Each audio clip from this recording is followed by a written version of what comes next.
मैं संजीव चौधरी आप लोगों के लिए फिर से हाई स्कूल की, जैसा कि आप लोग जानते हैं कि बोर्ड परीक्षा 16 फरवरी से शुरू हो रही है। तो उसके लिए विज्ञान विषय में जो आपको क्या क्या पढ़ना है, कैसे पढ़ना है, उसकी तैयारी के लिए आप लोगों के लिए वीडियो लेकर आए हैं। आप लोग इसको प्रत्येक चैप्टर में जो तीनों खंड हैं आपके विज्ञान के, हम तीनों खंडों में किस चैप्टर में कौन कौन से प्रश्न जो है बहुत इंपॉर्टेंट है आपके पढ़ने के हिसाब से तैयारी के लिए, वो हम आपको टॉपिक वाइज एक एक करके समझा रहे हैं। ठीक है बेटा। जिसमें कक्षा 10 में आप लोग जानते हैं कि विज्ञान विषय जो है वो 3 खंडों में डिवाइड है। उसमें पहला खंड आप लोग जानते हैं कि आपके किताब के अनुसार अगर हम लोग देखा जाए तो उसमें रसायन विज्ञान का जो पहला टॉपिक है रासायनिक अपक्रियाएँ, पहला चैप्टर आपका है रासायनिक अपक्रियाएँ, जिसमें आप लोग जानते हैं कि बहुत इंपॉर्टेंट टॉपिक है, जिसमें रासायनिक अपक्रिया है तथा उनके प्रकार हैं, जिनमें कौन कौन सी अपक्रिया है आप लोगों ने पढ़ा होगा। संयोजन है, वियोजन है, विस्थापन है, द्वितीय विस्थापन है। संयोजन को कभी कभी संकलन के नाम से भी पूछ लेता है, वियोजन को अपघटन के नाम से भी पूछ लेता है। इसमें आक्सीकरण है, जिसको आप लोग उपचयन भी बोलते हैं, अपचयन अपक्रिया है, ये भी बहुत इंपॉर्टेंट टॉपिक है। इसके अलावा इसी में उष्माशोषी तथा उष्माक्षेपी अपक्रिया भी बहुत इंपॉर्टेंट है। इसी में एक टॉपिक और बहुत इंपॉर्टेंट है, जिसमें पूछ लेता है संक्षारण पर 60 नोट पूछ लेता है। इसके अलावा विकृत गंधिता भी पूछ लेता है कभी कभी, तो इसको भी थोड़ा बहुत पढ़ लीजिएगा। तो ये हो गया आपका पहला चैप्टर जिसमें आपको पढ़ना है। दूसरा चैप्टर आपका है अम्ल क्षार तथा लवण। इसमें आपको पढ़ना है सबसे पहले तो अम्ल क्षार लवण की परिभाषा आपको बहुत बढ़िया से तैयार कर लेना है, तीनों की परिभाषा तैयार कर लेनी है। इसी में आपको पीएच पैमाना किस तरीके से किसको निर्धारित किया जाता है। इसके अलावा इसमें कुछ यौगिक हैं जिनके सूत्र पूछ लिया जाता है, रासायनिक सूत्र पूछा जाता है, उनको बनाने की विधियाँ, जैसे सोडियम हाइड्रॉक्साइड है, ब्लीचिंग पाउडर है, सोडियम बाइकार्बोनेट है, सोडियम कार्बोनेट है, धावन सोडा है, इन सबको कैल्शियम पीओपी है। इसके अलावा आदि यौगिकों को बनाने की विधि तथा उनके उपयोग पूछा जाता है। फिर अगला चैप्टर है आपका धातु है, आधातु तथा उपधातु। इस चैप्टर में सबसे ज़्यादा जरूरी आप लोग को पढ़ना है सक्रियता श्रेणी है, धातु है, आधातु है, उपधातु की परिभाषा आपको केवल तैयार कर लेना है, बाकी इसमें आपको कुछ पढ़ने की ज़रूरत नहीं है। उसके बाद जो आपका तीसरा हो गया, फिर चौथा चैप्टर आपका आता है, सबसे इम्पोर्टेंट चैप्टर है, वो है आपका कार्बन तथा उसके यौगिक। कार्बन तथा उसके यौगिक, इस चैप्टर में से आपको क्या क्या पढ़ना है, टोटल टॉपिक आपके सामने है बेटा। जिसमें आपको जो पढ़ना है वो देखिए, सजातीय श्रेणी क्या होता है, हाइड्रोकार्बन या कितने प्रकार का होता है आप लोग जानते होंगे। हाइड्रोकार्बन 2 प्रकार के होते हैं, एक होता है संतृप्त हाइड्रोकार्बन, संतृप्त हाइड्रोकार्बन, और एक दूसरा होता है असंतृप्त हाइड्रोकार्बन, असंतृप्त हाइड्रोकार्बन। यही आपको केवल पढ़ना है। इसके अलावा क्रियात्मक समूह, क्रियात्मक समूह क्या होते हैं, जैसे हाइड्रोक्सिल समूह हुआ, हेलोजन समूह है, सब क्रियात्मक समूह का कार्य करते हैं, आप लोगों को थोड़ा बहुत पढ़ना है। इसके अलावा आईपीएसी नाम में एल्केन, एल्कीन, एल्काइन, एल्कोहल तथा एल्डिहाइड के, इसी में 2 रिएक्शन है, एक है दहन प्रक्रिया है, एक संकलन अपक्रिया जो कार्बनिक यौगिकों के लिए लागू होता है, ये भी बहुत इंपॉर्टेंट है। इसी में है एथिल अल्कोहल है। इसके अलावा है एसिटिक एसिड का गुण तथा उपयोग, इनको पढ़ना है। फिर नेक्स्ट चैप्टर आता है तत्वों का आवर्ती वर्गीकरण। तत्वों के आवर्ती वर्गीकरण में बेटा जो बोर्ड कोरोना काल में जो 30% सिलेबस हटाया गया था, उसमें आपका काफ़ी टॉपिक इस चैप्टर का हट गया है, जिसमें से सिर्फ आपको पढ़ना है आवर्त सारणी का प्रथम आवर्त नियम है और द्वितीय आवर्त नियम, दोनों पढ़ना है। एक मेंडलीव का है और एक मोजले का, इनके बारे में पढ़ना है।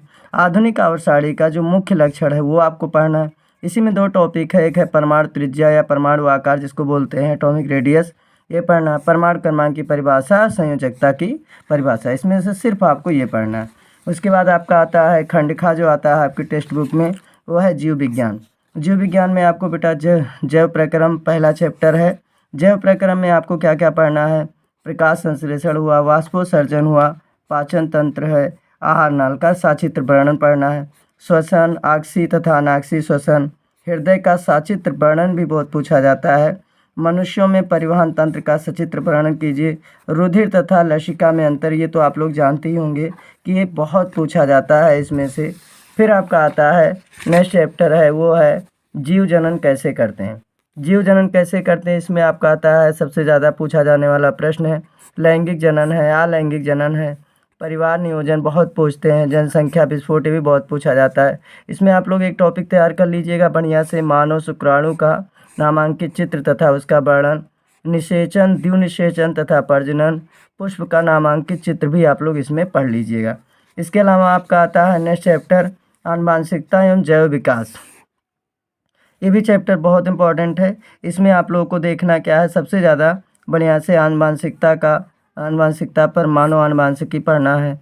प्रभावी तथा अप्रभावी लक्षण में अंतर क्या होता है, गुणसूत्र, लिंग शालंग गुण, लिंग गुणसूत्र, मेंडल के आनुवांशिकता का नियम तथा मेंडलवाद, आनुवांशिक तथा उपार्जित लक्षण में अंतर, लैमार्कवाद तथा डार्विनवाद में तुलना। ये आपको टॉपिक बहुत इंपॉर्टेंट है पढ़ना आपके लिए। इसके अलावा आप लोगों को देखना है इसमें नेक्स्ट जो आपका आता है चैप्टर वो है भौतिक विज्ञान का। भौतिक विज्ञान में आपको सबसे ज़्यादा जो आपको पढ़ना है वो चैप्टर आपका है, पहला आप जानते हैं प्रकाश का परावर्तन तथा अपवर्तन, जिसमें आपको पढ़ना है बेटा टोटल जो टॉपिक पढ़ना है, ये चैप्टर बहुत इंपॉर्टेंट है। इसमें प्रकाश का परावर्तन हो गया, अपवर्तन की दोनों की परिभाषा आपको देखनी है। फोकस दूरी पर अंक पर प्रश्न तो 100% पूछा जाता है आपके बोर्ड एग्जाम में, एक न्यूमेरिकल इसका कंफर्म है। अवतल तथा उत्तल दर्पण की परिभाषा, अवतल तथा उत्तल लेंस की परिभाषा, लेंस तथा लेंस का सूत्र, दर्पण क्या है, दर्पण का सूत्र। इसमें कुछ छोटे छोटे 60 नोट पूछे जाते हैं, जैसे वक्रता केंद्र, मुख्य फोकस, वक्रता त्रिज्या, ध्रुव, गोलीय दर्पण हुआ, लेंस द्वारा प्रतिबिंब का बनना, गोलीय दर्पण तथा लेंस द्वारा प्रतिबिंब का बनना, ये भी बहुत पूछा जाता है। इसके अलावा मानव नेत्र तथा रंग बिरंगा संसार आपका नेक्स्ट चैप्टर है फिजिक्स का, जिसमें मानव नेत्र की विस्तृत संरचना का वर्णन पढ़ना है। मानव नेत्र में लेंस का कार्य क्या होता है, दृष्टि दोष, दूरदृष्टि मतलब दृष्टि दोष और दूरदृष्टि दोष के प्रकार कितने होते हैं और इन दोषों को कैसे दूर किया जाता है, आप लोगों ने पढ़ा होगा। निकट दृष्टि दोष, दूरदृष्टि दोष पढ़ा होगा। इसके अलावा इंद्रधनुष के 7 रंग क्यों दिखाई देते हैं, आसमान का रंग नीला क्यों दिखाई देता है, टिंडल प्रभाव बहुत पूछा जाता है, आप लोगों ने पढ़ा होगा इसको। इसके अलावा जो नेक्स्ट आपका आता है नेक्स्ट चैप्टर है 11वां चैप्टर, वो है विद्युत। विद्युत इसमें आपको सबसे ज़्यादा बढ़िया से पढ़ना क्या है बेटा, इसमें पढ़ना है विद्युत विभव क्या होता है, विद्युत प्रतिरोध, विशिष्ट प्रतिरोध, इनके आंकिक इसके कुछ न्यूमेरिकल्स वगैरह पूछे जाते हैं, इसके आंकिक प्रश्न पूछे जाते हैं अक्सर, तो ये आपको देख लेना है बस। विद्युत शक्ति पर भी कभी कभी इलेक्ट्रिक पावर जो होता है उस पर क्या नाम है पूछा जाता है, ये आंकिक प्रश्न पूछे जाते हैं। इसका सबसे इम्पोर्टेंट जो इस टॉपिक में है वो विशिष्ट प्रतिरोध और विद्युत प्रतिरोध, और इसमें जो है ओम का नियम 100% पूछा जाता है हर साल, हर वर्ष पूछा जाता है। प्रतिरोधों का संयोजन, श्रेणी क्रम होता है और समानांतर क्रम दोनों पढ़ना है। इसके अलावा PVI तथा R में संबंध पूछा जाता है, आप लोगों ने पढ़ा होगा इसको बेहतर तरीके से। फिर अगला चैप्टर है विद्युत धारा का चुंबकीय प्रभाव, विद्युत धारा का चुंबकीय प्रभाव। इसमें आप लोगों को सबसे इम्पोर्टेंट टॉपिक है वो है चुंबकीय क्षेत्र तथा चुंबकीय क्षेत्र की रेखाओं को कैसे दर्शाया जाता है, या इसमें पूछा जाता है फ्लेमिंग का बाएं हाथ का और फ्लेमिंग के दाएं हाथ के अंगूठे का नियम। देखिए फ्लेमिंग का दाएं हाथ का और अंगूठे का नियम, और एक होता है फ्लेमिंग के बाएं हाथ के अंगूठे का नियम, बहुत पूछा जाता है। इसके अलावा इस टॉपिक में एक तो 100% आप मान के चलिए कि इन दोनों में से एक रहेगा, विद्युत मोटर का या विद्युत जनित, विद्युत मोटर इलेक्ट्रिक मोटर या फिर इलेक्ट्रिक जनरेटर, इन दोनों में से एक की संरचना, दोनों में से चाहे विद्युत मोटर पूछेगा चाहे विद्युत जनित, दोनों में से एक की संरचना तथा उसकी कार्यविधि कैसे। इसके अलावा दृष्ट धारा, आपने DC नाम सुना होगा, डायरेक्ट करंट, एक आपने सुना होगा प्रत्यावर्ती धारा जिसको बोलते हैं AC करंट, ये भी बेटा बहुत पूछा जाता है हर साल। इसके अलावा आपका नेक्स्ट जो टॉपिक है वो है ऊर्जा के स्रोत। ऊर्जा के स्रोत में आपको ऊर्जा का परंपरागत तथा गैर परंपरागत स्रोत, जैसे जीवाश्मी ईंधन, जैसे डीजल, पेट्रोल, लकड़ी, कोयला, ये सब हमारे लिए जो बहुत पहले से ही पृथ्वी पर उपलब्ध हैं, अगर ये ख़त्म हो जाते हैं तो हम लोग क्या करेंगे, तो इसके बारे में बताता है आपको। इसमें आपको एक बहुत पढ़ लेना है बायोमास, बहुत इंपॉर्टेंट टॉपिक है, कभी कभी पूछ लेता है, तो इसको भी तैयार कर लीजिएगा।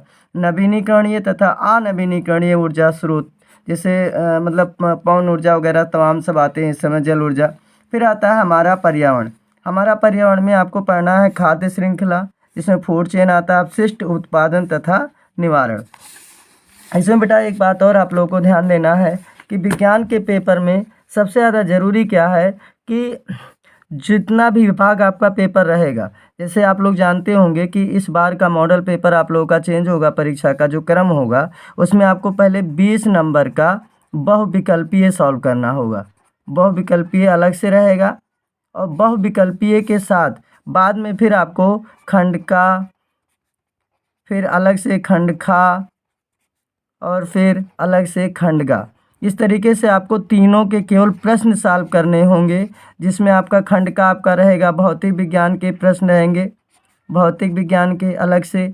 उसके बाद फिर इसमें होगा रसायन विज्ञान का, रसायन विज्ञान के प्रश्न रहेंगे, जिसमें ऑब्जेक्टिव आपका टोटल जो ऑब्जेक्टिव इसमें दिया जाता था पहले एक साथ पेपर में, अब वो एक साथ नहीं देगा, बल्कि एक साथ आपका ऑब्जेक्टिव पहले 20 प्रश्न दे देगा, जिसको आप लोगों को OMR शीट पर सॉल्व करना होगा। OMR शीट पर आपको अंकित करना होगा आंसर जो सॉल्व करना। और उसके बाद जो है जो तीसरा है जीव विज्ञान का, इसमें आपको थ्योरी अलग से लिखना होगा, और जितना बहुविकल्पीय प्रश्न होगा वो आपको OMR शीट पर सॉल्व करना होगा। और सभी प्रश्न को जितना भी है जो उसमें खास करके बेटा ये ध्यान देना है कि OMR शीट में गलत ना होने पाए। उसमें जो गोला आपको बनाना है वो गोला आप लोग ध्यान से बनाने की कोशिश करिएगा।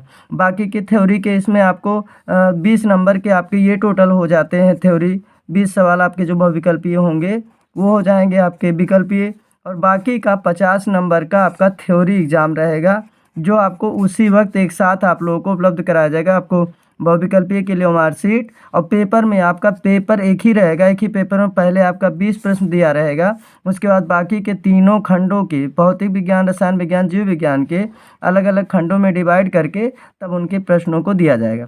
बेटा आज के लिए वीडियो इतना ही, धन्यवाद।